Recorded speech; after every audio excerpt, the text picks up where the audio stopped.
Welcome to Pioneer Mindset, a place where we challenge our mindset and address the discomfort in both business and life by finding clarity resulting in bold conviction. I'm your host, Garrett Ruskamp, fifth generation farmer, husband, and father from rural Nebraska. Whether you're navigating frustration from past decisions or worry about the uncertainty you face today in your business, we're going to learn from our struggles and take on new challenges with a resilient mindset. Join me as I share my journey of struggles I faced in agriculture as a farmer and family man. I'm ready to dive into honest conversations to tackle the mindsets surrounding key issues that rural ag business owners face that will ultimately help you gain control, leading to a profitable and sustainable business. Let's adapt to Pioneer Mindset and get to it.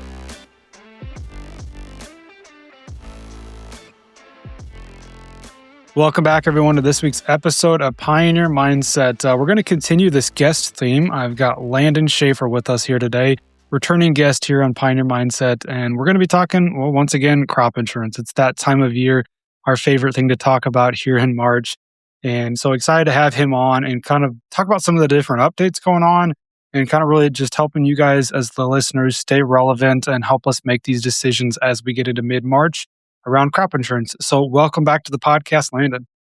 Hey, good afternoon, Garrett. Happy to be here. Well, thank you again. And so before, Landon been on a few other episodes, but I guess for those that didn't catch those, just give us a little bit of brief background about yourself, who you are, where you're from, what you do. Yeah, well, grew up on the family farm, and since then I've moved on and wanted to stay in agriculture. So crop insurance is where I found my footing. And while doing crop insurance has been wearing several different hats. So started adjusting, a lot of time in the field, walking fields, measuring bins, working with producers. From there, moved on to managing my own claims crew and just, I guess, natural progression, moved into the sales side of things. So, that started about in 2008, and the last 6 or 7 years has just all been on the sales side, agent facing, farmer facing, just trying to have a lot of good discussions and help people find their best options and opportunity to guarantee themselves some revenue with crop insurance. Yeah, and that sounds great. And I think that's really what we're going to be getting into today is talking about options, seeing what's going to be the best fit for different folks out there in their operations. And so a really good resource that we have with us today with Landon. And so, yeah, I guess we're going to be covering lots of different changes, always lots of things happening, especially this last year, last 6 months, 12 months. So Landon, I'm going to kind of let you take it away and we'll kind of go from there. See where you want to start, and then I'll kind of poke in with questions here or there. All right. Sounds good. Well, it's an exciting year as far as crop insurance. And I think it really does come at a good time considering what we're facing here on the farm as far as cost of production, trying to be price conscious on all of our spending habits, but also looking to, grow a crop, have some revenue, guarantees that revenue with some crop insurance. So back in July, from DC, they rolled out the One Big Beautiful Bill. A lot of times I'll just refer to that as OB3. And from that came a number of different benefits for us for crop insurance. Last summer, we did talk about a policy type that rolled out called margin coverage option. We won't spend a lot of time on that because that sales closing date was last September, but maybe something to keep in the back of your mind before you get to the combine, because it's an opportunity to really ensure a third price discovery on your crop insurance. But today, what we'll probably really dive into is the other big benefits that came from OB3. We've got a lot of extra subsidy, or I should say premium support. That's really kind of how they're wanting to drive this discussion here now is more support for that farmer so he can have a little bit more opportunity to buy some more coverage without spending a lot of extra money. So we'll dive into some of that. Beginning farmers and ranchers, they were throwing a bone as well to make it more opportunistic for them to start farming, right? They see a need to get more guys, young guys onto the farm, guys and gals on the farm, and they want to make sure that crop insurance, the premium isn't just a big hindrance to get started. So some benefits there. CLIP was another program that rolled out for a number of areas where premiums tend to be a little bit higher. So we might just dive into those a little bit. And if it's okay, we'll just start with the premium support. Yeah, for sure. And before we dive into that real quick, and I think it's interesting how they flipped that script to premium support versus increased subsidy, which probably is not a bad thing. I feel like sometimes subsidy gets a bad rap and kind of a bad name. So now if we change this to premium support, now we're supporting the farmer. We're not just enabling him. Side note there. But then also, I wanted to also remember, for you guys, the listeners right now, we're going to be covering a lot of topics a lot of information that Land is going to be bringing to you that's important for your operation. It's going to change things, change the crop insurance for your operation specifically. And so, like Landon mentioned, good time because, for most row crop operations out there, even diversified livestock operations, these are some of the different changes that could have a direct impact on you and your operation, in your bottom line. And especially when it comes to crop insurance, well, let's just face it, we need this to some extent, right? We need this to kind of guarantee to kind of make sure that we're not going to be, well, I guess just for lack of better terms, to make sure that we don't have the bottom that kind of falls out from under us and really leaves us our operation high and dry. So I paint that kind of picture there just because there's a lot of important things we're going to be talking about. So stay tuned, learn what you can, and then by all means reach out afterwards or learn more so that way you can make the best educated decision that you can for your own operation. So Landon, go ahead and let's talk about some of these changes and we'll go from there. All right. Well, maybe to get a hook on everybody, I'll make a general statement here. But due to these changes, generally speaking, crop insurance is going to cost less this next year. So if you've been buying a traditional OU policy, a BU policy, when we're looking at our unit structure, whether we're very specific coverage field by field, or we are more of an enterprise unit structure looking at a crop type, right? When it comes to the OU and BU, a lot of those coverage levels, if you were at the 70% level, you're going to get a 5% bump in that premium support. You may go from 55% subsidy up to 60% subsidy, or 60% subsidy up to 65% subsidy. If you're on the enterprise units, a lot of those lower levels of enterprise were already at 80% subsidy, but some of those higher levels, whether we were looking at 75, 80, 85 on an enterprise unit structure, you're going to see an additional 3% subsidy there. The real subsidy bump comes from these county-based plans, ECO, SCO, MCO, as I mentioned earlier. Those plans have continued to gain popularity because we've seen some very good performance from them. We're going to see ECO and SCO sales shoot through the roof here this next year because over the last couple of years, we've increased that premium support from 44% up to 65%, and now we're at 80%. So for every dollar premium paid, that producer's only going to have to pay 20 cents of that. So some real opportunity to capture a lot of good coverage at some of these higher levels. And so that is going to stem a lot of conversations. I think a lot of farmers are going to get into their agent's office, and it's not going to be a year of routine buying, right, or purchasing. We're not going to make just routine decisions. We're going to get into the office and we're going to sit down, agents and farmers, and we're going to reevaluate our crop insurance more than we have in past years because there's a real need for it. And then there's some opportunities and options to do more than we could last year. Sure. And I think that's back on the increase for premium support on the ECO and SCO. I mean, do you really feel like in the past, has those programs really taken off, or has there been a little bit of a hesitation by producers to actually take out on those? I would say there's some hesitation had been some hesitation in a lot of areas because it was a new concept, right? A county-based trigger, additional premium they hadn't been spending in the past. But there has been pockets across, the corn and soybean belt and other crops as well, where value has been found, right? Farmers have seen, hey, I may yield better than the county, but I still trend with the county. And so that's the most important thing. If we are having a shortfall in revenue, and price is the biggest reason for these county plans really bringing us value, is because 80% of the time the price falls. So I think as producers sit down with educated agents, they're finding value in it, and it's just going to amplify with the opportunity to take part in it at a much lower cost. For sure. No, that makes sense. Okay. What else we got? So beginning farmer and rancher, mentioned that earlier. Some nice benefits to BFR. Farmers have had this available to them in the past. So they've always had their administrative fees waived. They've had some yield adjustment benefits on county T yield for these new producers. And they've had that premium support of 10% for 5 years. What's going to be permanent here now with this change from OB3 is this BFR benefit is now a 10-year benefit. And rather than just 10% additional subsidy or premium support, we're now looking at 15% additional premium support for years 1 and 2. And then years 3, it's going to be 13% additional premium support. Year 4, 11%. And years 5 through 10, a 10% additional subsidy. So maybe in the event that you've been a BFR in the past and that 5 years has expired for you, maybe a couple of years ago, well, with this change, you're going to be a BFR again. And so maybe you had BFR for 5 years. It's expired for a couple of years now. You will have 3 years of benefit that you can still go get from this beginning farmer and rancher. Well, that's great. I do think that's going to be a little bit of a benefit back to young producers out there. My only comment on the beginning farmer and rancher, and this is only from my own personal standpoint, is I feel like, we as beginning farmers, speaking to the young guy listening to this, is we're so eager to get our start in farming. We're so eager to get something in our name, which I think is great. But really, when it comes to taking full advantage of these programs, we tend to dip our toes early. And then that sometimes starts that time clock. And, it's really hard to take advantage of this. And hindsight's always 2020. We don't know when we're going to pick up the extra 200-300 acres or how that's going to play back to our operation.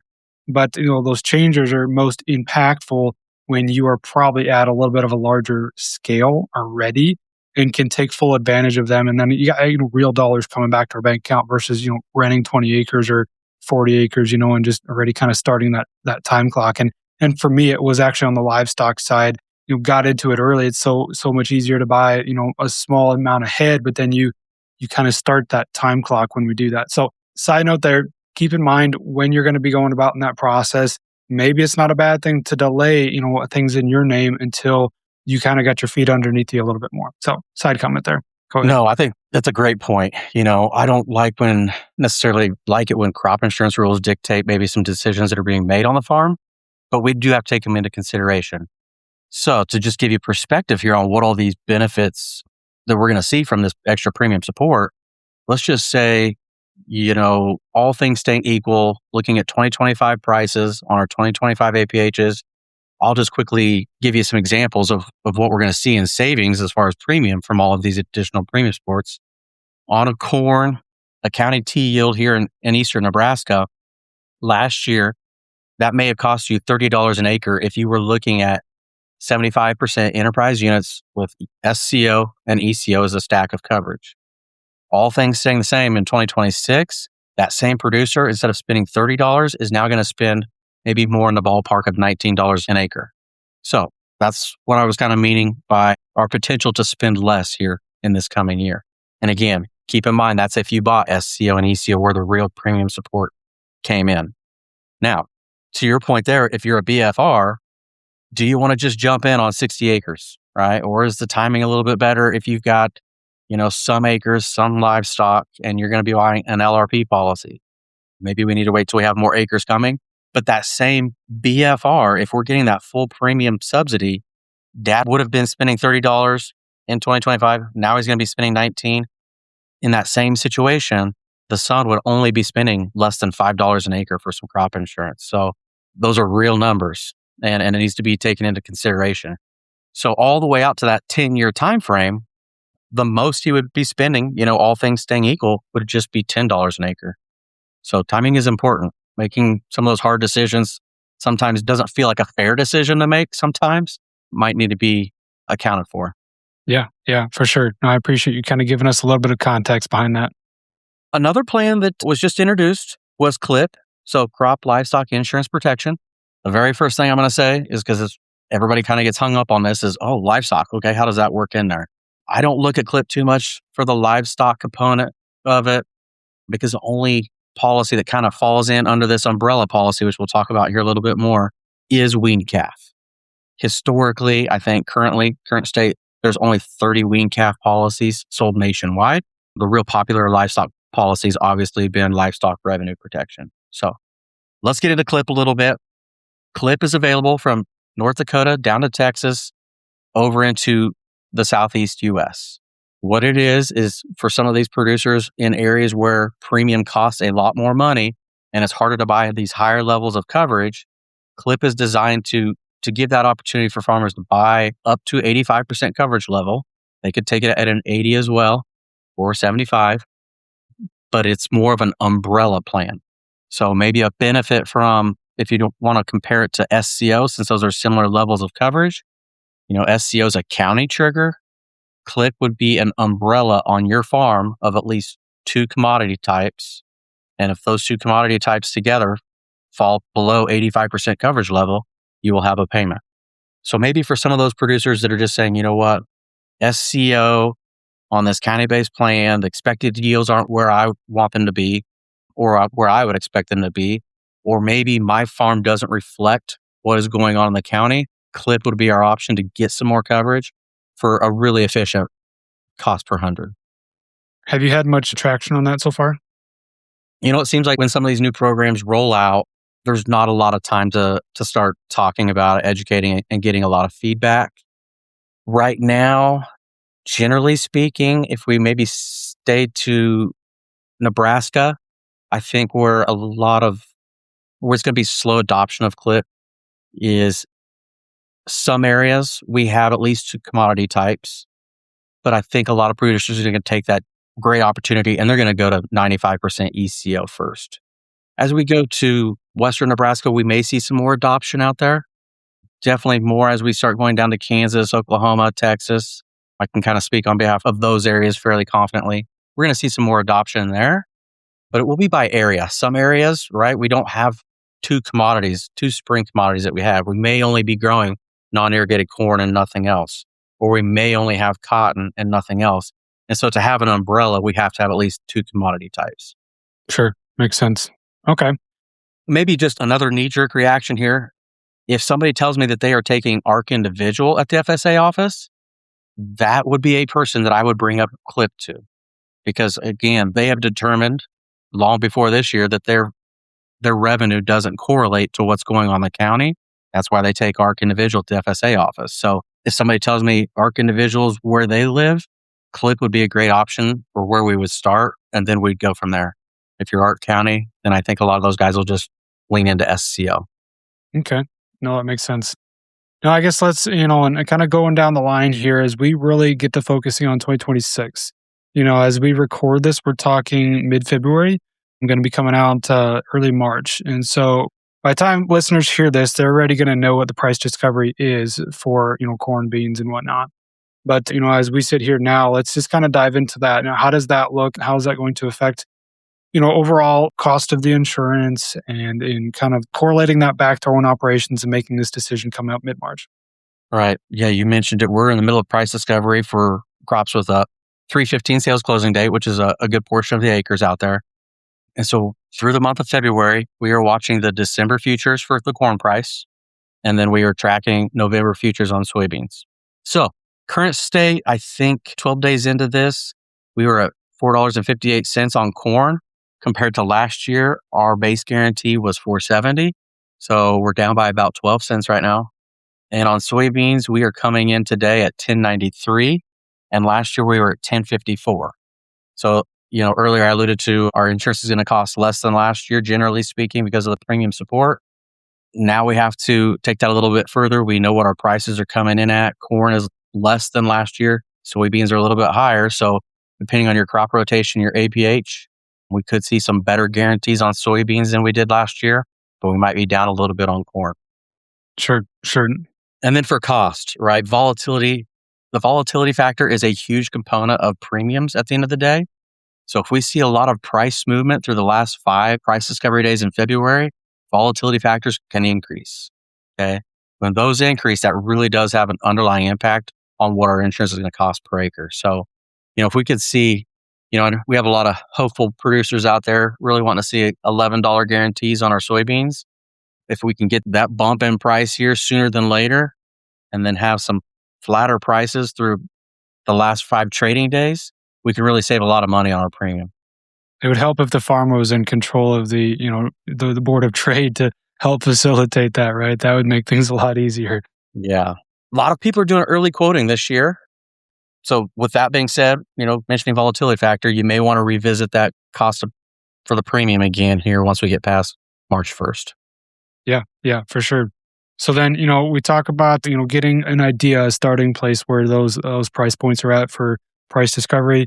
And that's definitely going to be helpful for folks that are working on their cost of production, trying to put together that final break even, right?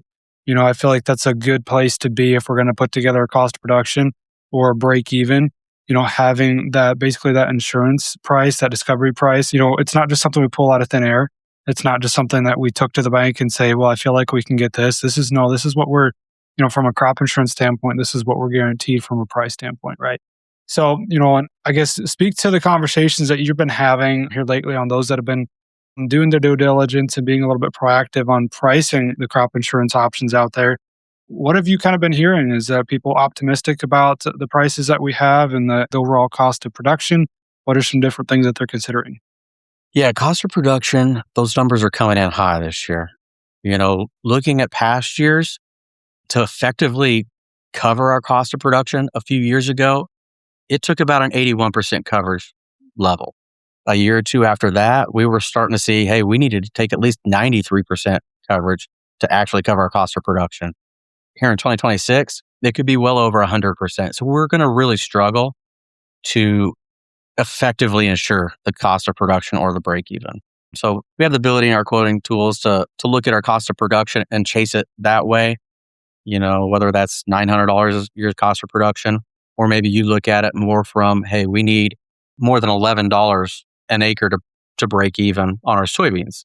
So we can look at what insurance is costing us per bushel or per acre, however you best communicate that, in your business plan.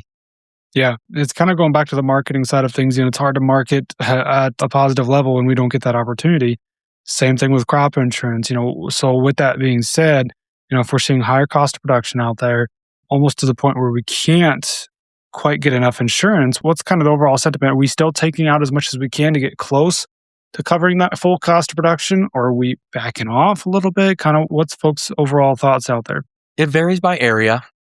Generally speaking, I think most producers are going to look at staying at their same level of coverage on the underlying side as they did last year. They may end up looking to go a different direction on their unit structure. Instead of being so very specific to a field, they may look at saving a ton of premium by going from OU to EU and just looking for a general safety net. Because right now, yeah, as you mentioned, we've just got expense fatigue, and kind of our last expense we're going to incur here is crop insurance. So it's going to be the one that gets picked on the most. But after that, I do think there are a lot of guys that are saying, you know what, rather than going up on my underlying level from 70 to 75 or 75 to 80, there might be more opportunity for me to see some positive benefit from crop insurance rather than going just up a level. Is let's start insuring that deductible and take our liability, take our premium and spend those dollars at a higher level with ECO at that 95% level. Because a lot of times we suffer some losses out there, whether it's price loss, yield loss, and we don't see benefit from the crop insurance until that loss is substantial, right? Maybe a 20, 25, 30% loss, right? Because we've got that large deductible. We can find some real opportunity and some quicker payments if we're at that 95% level and we only have a 5% deductible. Yeah, and I guess kind of putting my farmer hat back on from the farmer mentality, I feel like for us in our operation, aside from like a 2012 where we had pretty much a complete disaster, I feel like our losses generally tend to be more shallow. And so that's why I was just thinking out loud, if a guy can maybe insure that top end as much as we can, not saying that we want to necessarily leave a gap in coverage in there. We want to still make sure that there's something in place in case this thing does fall out of bed. But at the same time, maybe that's to where if we can just try to insure that shallow loss and be a little bit more mindful of that, that may not be a bad way to go from just an overall risk protection standpoint. Right. Yeah. And when we start insuring those shallower losses, those can come from a drought, like you mentioned in 2012, right? It can come from price loss situations, which we have suffered in 2025. It can come from rust. It can come from hail, from wind, especially here in Nebraska. We have some large enough hail and wind events, or like derechos in Iowa, that do trigger these county-based plans. But I think primarily a lot of guys are looking at ECO for the benefit of price protection. I'm going to address the irrigated acres here. A lot of times those guys feel pretty invincible because they can water themselves into a crop every year. But what they can't guarantee is price. And ECO is a very effective way to guarantee price on acres that they're generating a lot of revenue. And maybe here in a minute, we can address that gap in coverage. It could come from an SCO, but it can come from ARC and PLC, and we'll talk about some of those changes here soon as well. But from there, then producers are looking at their more individual risks. There are private products out there. I might say just kind of right here with ECO first before we get into hail and wind, but you can turn these county-based plans into an optional unit plan at the top. So as you mentioned, you experience some shallow losses, and those losses are different from field to field at the top end. So maybe you can go from OU to EU, save some premium on that underlying policy, and get some more specific coverage at the top with an ECO plus.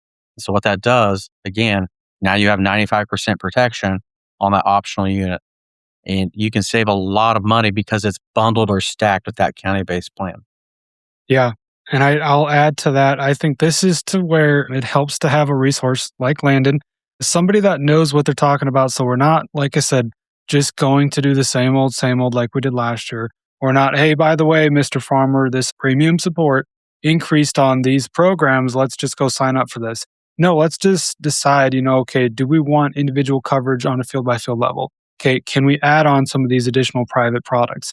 That's going to get us to that point. That's going to make it more beneficial for our farm, not just the county, right? I think we can all speak at the end of the day. Farmers, we're just trying to look out for ourselves to some extent, right? Yes, we want to make sure that these county-based plans are going to be a good benefit to us. And that's probably been a little bit of the hiccup. I had talked to another kind of local insurance agent a while back, and they just said that these county-based plans aren't taking off. And just because they don't have the individual coverage.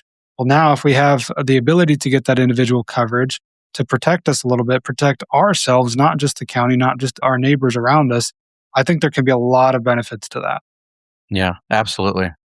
Because with that ECO Plus, it does carry some hail protection built into it. So that I might lead into hail and wind. Across the U.S., hail and wind, we all have different experiences with it. Wind seems to be the bigger loss leader of the two, but wind is an endorsement to the hail policy, so you've got to buy hail first. And that is top-down coverage. Now, what I might say is, again, it's not a year that we're just going to do what we've always done. There's some different ways to take hail with different deductibles that we can explore to help save us some money. Production plan hail has always been a really popular product, but because of loss ratios, it's starting to rate itself out of value, right? Companion plans have always been really popular because that hail policies just insured the deductible of your multi-peril. But if you have big concern with the larger hail losses or the larger wind losses and not just the shallower ones, you may want to look at going back to a full coverage or some kind of deductible plan because you can get more dollars of protection. And I think that is important if we have trended away from optional units on our multi-peril to now enterprise units on a multi-peril.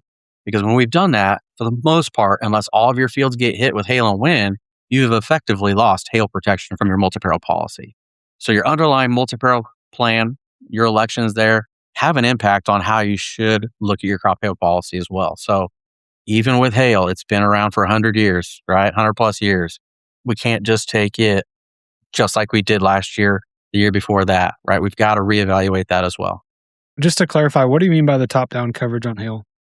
Right. So, multi-peril is more of a bottom-up coverage, right? And we're selecting our coverage level. We have a deductible built in there. But hail starts paying from the top down, right? So if we have a percent of loss, we get paid on those shallow losses right away. And so that helps fill that deductible on your multi-peril. Sure. No, I just wanted to kind of clarify that just to make sure everybody's on the same page. I guess anything to add on that, because you did mention earlier you're going to kind of dive into ARC and PLC. And so I'd like to kind of go there just to kind of see once what the changes are for that. And then how do we need to be kind of keeping that in the back of our mind as we go through March and get into April. Yeah, absolutely. So again, with one big, beautiful build, some really nice changes. A lot of additional support is going to come from PLC and from ARC. From PLC, we're going to see a nice increase on reference prices. Really going to give us the opportunity to trigger a lot of payments due to price loss a lot sooner.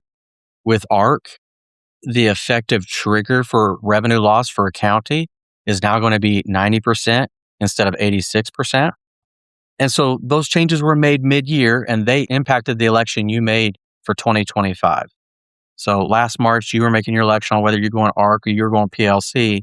With these changes that were just implemented, maybe you would have made a different choice between ARC and PLC. So because of that, USDA has said, hey, whichever one pays the most at the end of the marketing year, you're going to get the payment of the higher of, whether that's ARC or PLC, regardless of what you elected.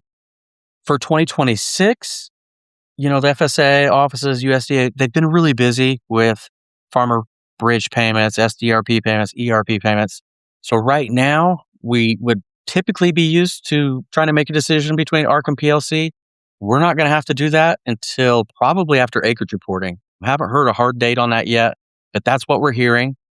That is going to be to the producer's benefit. We're going to be a long ways into the year seeing what crops are looking like, being able to forecast prices a little bit better before we have to make that election. Okay, so I know we'd all like to just always get paid the higher of the two. That's not going to be the case for 2026, but we're going to get a real good look before we have to decide.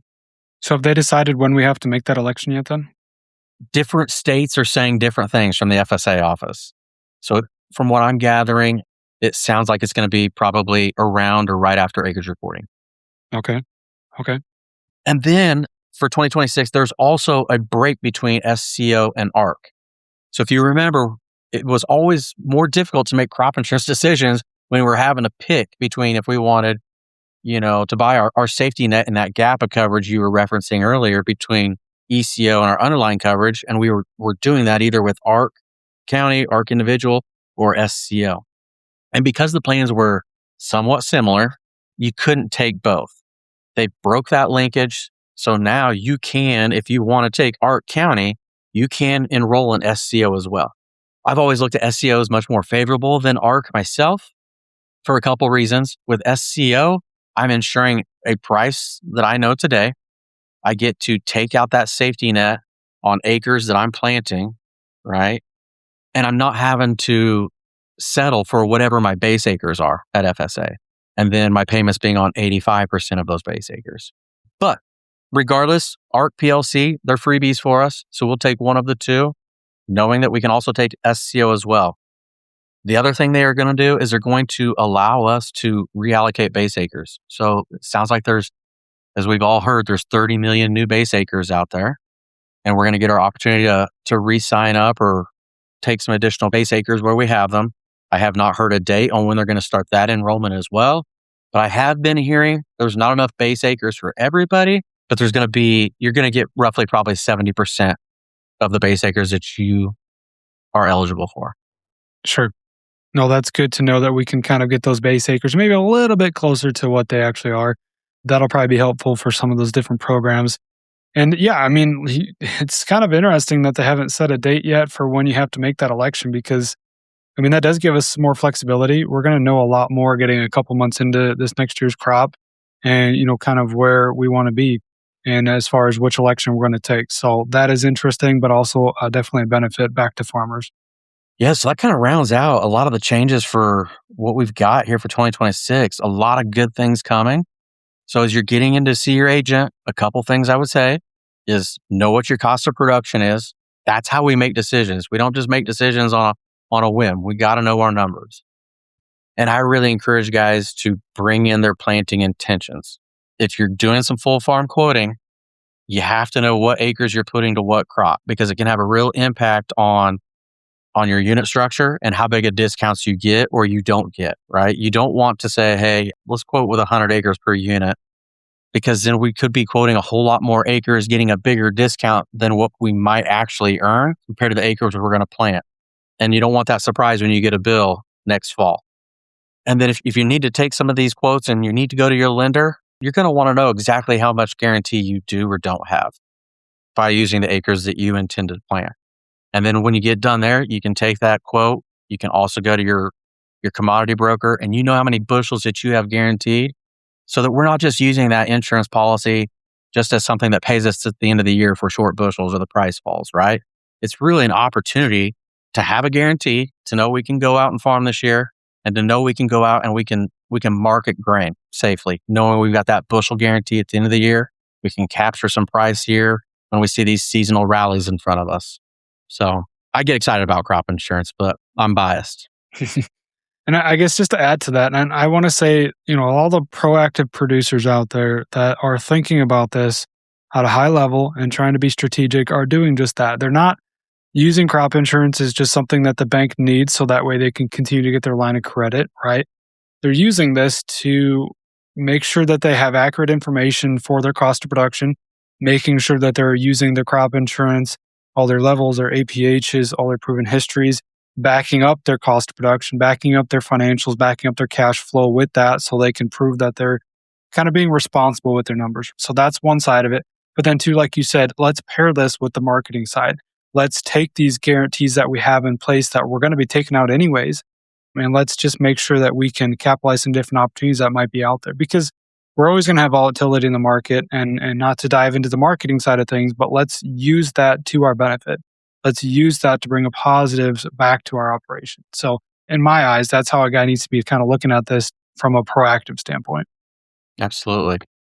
So I guess one kind of last question here, and Landon and I were kind of talking about this a little bit before the mics were hot, but just we've had a lot of interesting conversations lately with producers, and maybe trying to shift this mindset a little bit around overall production agriculture and commodity production in general, right? And we are raising a commodity, and this commodity, the more we raise, the less it's generally worth, right? And so maybe if we can think about, rather than yields, think about only revenue that we get, but let's look at this big picture. What are we trying to make from a profit standpoint? And that goes back to having that cost of production in place and being able to work backwards from that. So I think that's definitely the starting place. But as a guy maybe tries to have a little bit of a different perspective or mindset around the production side of things. Okay, let's maybe look at trying to pull back our yields a little bit. Let's be mindful of what we're spending on this crop, and that's ultimately going to change the cost of production. It might even change the coverage level that we're taking out, right? And so that's where I'm kind of going with this from a crop insurance standpoint. Kind of your overall thoughts when folks come to you. How do we determine, one, what kind of coverage level we're taking out and how much we really want to spend or invest? I want to use the word invest on crop insurance, so that way it's not just a line item expense, but how much we want to invest on crop insurance and how that correlates back to kind of, really that overall yield that we're shooting for. Yeah. I think we have to look at different unit structures, different stacks of coverage. And, maybe there's some opportunity as well for maybe different cropping rotations. That maybe some crops that you just haven't typically grown in your area. Not that they can't grow in your area, they just haven't fit your typical practice. But there's maybe some additional guarantee that you can find from some different crops out there as well that can help you increase your revenue by looking at some different crops with their county T yields times price. You might be able to find some more opportunity there. But we just have to step back, look at what your risks are. Maybe we have less risk in hail and wind than we perceive we do. Hail and wind is a loss on the acre versus when we're looking at drought, we're looking at price loss, maybe a little bit less in disease. Those are something that starts impacting a lot more acres overall. So maybe your energy or your focus maybe has been more on hail and wind. Maybe that focus needs to go more towards, multi-peril and ensuring more than just hail and wind. Yeah, and I guess, when we talk about, the production side, we always ask, okay, what's our yield limiting factor? To try to help decide, where we're going to allocate our dollars, basically, right? And so I guess the same thing could be said. You really said that best, is what's our perceived risk and what are we trying to actually insure for? If you and I could both sit here and predict what the weather's going to be and how that's going to affect the crop itself and the factors we're going to face, it'd be a lot different conversation, right? It'd be always like I always talk to folks, hey, if I could plant a money tree in your backyard, my life would be a lot easier, right? But we can't do that. We can't know what's coming down our line. But, for most of us, if we've been in this business for a while, we can kind of look back and say maybe, hey, what has been our perceived risk in the past? What's kind of been our greatest threat? And then maybe use that as a way to kind of work backwards to figure out what we're going to decide to take out from a coverage level. Yeah. Yep. And so, we're talking about it as a group here today, but these are all just individual decisions. And so I just encourage you to get into your agent's office and start talking sooner than later, because we've talked about a lot of things today that are going to impact your decision. So it may take more than one conversation. So have it early. Yeah. Well, really, realistically, by the time this comes out, hopefully you've already had some of these conversations. Hopefully you already have a pretty good idea as to what you're going to do. And then maybe you can just kind of use this as food for thought. What can we do differently? And then kind of really facilitate those conversations from that. But I guess, Landon, as we kind of get to rounding this out, any additional thoughts that producers need to be thinking about as we go into, sales closing with crop insurance, or as we go into another crop year, 2026, and all the challenges we're going to face? But I mean, at the end of the day, let's try to be positive about this. There's a lot of good things that happened this last year that are hopefully going to be favorable for farmers. So what's kind of your closing thoughts as we get to rounding this out? Yeah. Come with some positive energy, have your numbers orderly and ready, and have an open mind, because there's some opportunity out there for us with crop insurance. So it doesn't have to be a hard decision. It's just a decision we have to make. For sure. For sure. No, well, that sounds good. Well, Landon, I appreciate you coming on here today. If anybody wants to get in touch with you or has some additional thoughts, would like to kind of bounce some ideas off of you, by all means, listeners, he's a great resource. We actually work with him for our operations specifically. And so that's why everything that he talks about, he puts into practice when we're having these individual conversations. So if people do want to reach out to you, what's the best way to get in contact? Yeah, you can call myself or text my cell phone at 402-506-3109, or you can shoot me an email at landons@fmh.com. Perfect. Well, thanks again, Landon, for coming on here today. But otherwise, guys, we will catch you guys next time. Thanks for tagging along with me today as we sharpened our mindsets. If you've gained insight from today's episode, be sure to take a screenshot to share or send this episode to somebody who might also find value in it. For more, follow me on Instagram at Garrett Ruskamp or on Facebook, and join me next time for more conviction through clarity.